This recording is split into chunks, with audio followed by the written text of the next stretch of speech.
Hello friends, स्वागत है आपका अपनी प्रज्ञा नोट्स एंड क्लासेस में। आज हम पढ़ने वाले हैं छायावाद उत्तर काव्य के अंतर्गत राष्ट्रीय सांस्कृतिक चेतना का काव्य।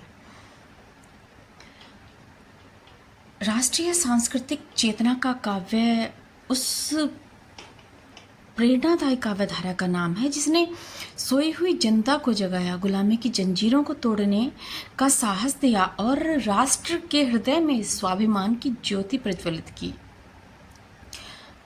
तो आज का हमारा विषय है राष्ट्रीय सांस्कृतिक चेतना का काव्य। यदि आप हिंदी साहित्य को सरल सुंदर ढंग से सीखना चाहते हैं तो वीडियो को अंत तक अवश्य देखें। चैनल को लाइक और सब्सक्राइब करना ना भूलें। राष्ट्रीय सांस्कृतिक चेतना काव्य, इसके अर्थ के बारे में जान लेते हैं। जब किसी राष्ट्र की आत्मा शब्दों में ढलती है, जब इतिहास की स्मृतियाँ कविता बनकर बोलती हैं और जब संस्कृति अपनी पहचान जगाती है, तब जो काव्य जन्म लेता है वही राष्ट्रीय सांस्कृतिक चेतना का काव्य कहलाता है। यह वह काव्य है जो देश प्रेम जगाता है, स्वाभिमान जगाता है और हर हृदय में राष्ट्र के प्रति गौरव की भावना भर देता है। इस काव्य में हमें दिखाई देते हैं भारत का गौरवशाली इतिहास, समृद्ध संस्कृति और स्वतंत्रता की तीव्र आकांक्षा। यह काव्यधारा मुख्य रूप से छायावाद उत्तर युग में विकसित हुई। उस समय भारत अंग्रेजी शासन की दास्ता में बंधा हुआ था। देश को स्वतंत्रता की आवश्यकता थी और समाज को जागरण की आवश्यकता थी।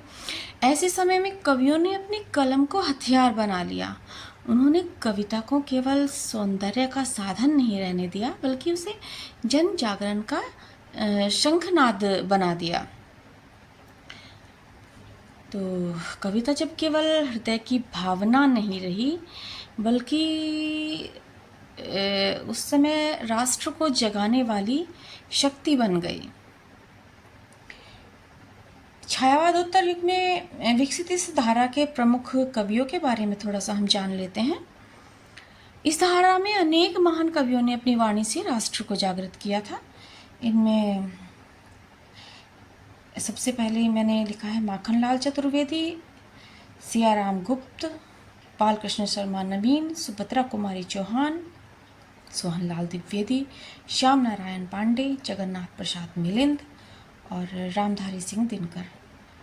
और इन कवियों को उनके जन्म वर्ष के अनुसार लिखा गया है,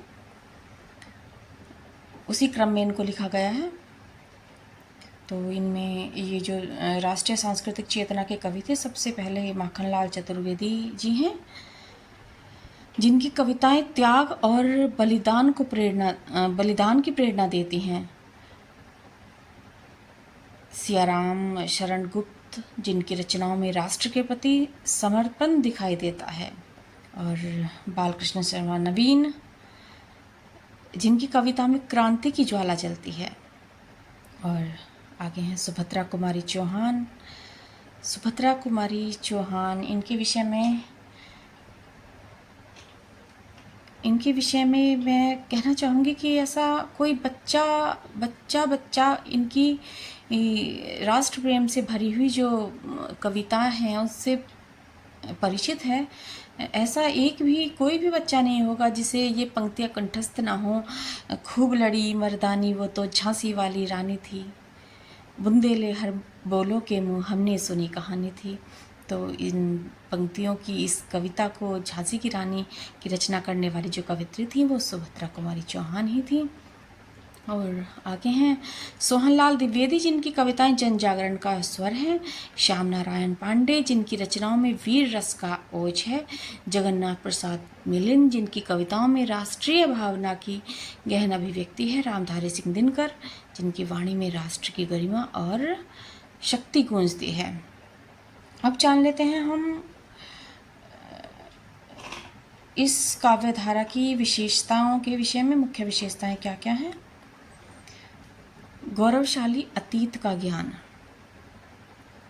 इस धारा की कविताओं में भारत के महान इतिहास और वीरों का वर्णन मिलता है ताकि हर भारतीय अपने अतीत पर गर्व कर सके।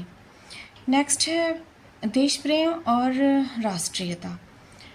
इन रचनाओं का उद्देश्य था हर हृदय में राष्ट्र प्रेम की लौ जलाना। और नेक्स्ट इसकी विशेषता है सांस्कृतिक मूल्य। भारतीय संस्कृति, परंपरा और नैतिक मूल्यों को इन कविताओं में विशेष महत्व दिया गया। फिर है जागरण और क्रांति। इन कविताओं ने जनता को जगाया, प्रेरित किया और स्वतंत्रता के लिए आगे बढ़ने का साहस दिया। इनमें केवल भाव नहीं बल्कि क्रांति की ऊर्जा भी समाहित है।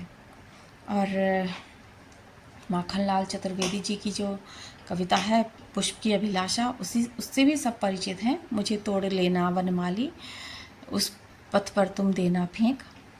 तो इसके साथ ही हम कह सकते हैं कि राष्ट्रीय सांस्कृतिक चेतना का काव्य केवल साहित्य नहीं था, और इस काल के जो कवि थे उन्होंने केवल साहित्य के लिए ही अपना साहित्य में ही अपना योगदान नहीं दिया, वरन यह स्वतंत्रता आंदोलन की आत्मा था।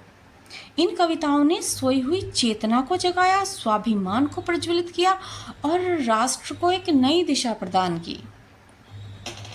तो उम्मीद है कि आपको छायावादोत्तर काव्य के अंतर्गत ये जो राष्ट्रीय सांस्कृतिक चेतना का काव्य निर्धारित है आपको अच्छे से समझ आया होगा, और इसके मुख्य जो कवि हैं उनको भी आपको समझ आ गया होगा कि कौन कौन से कवि हैं। और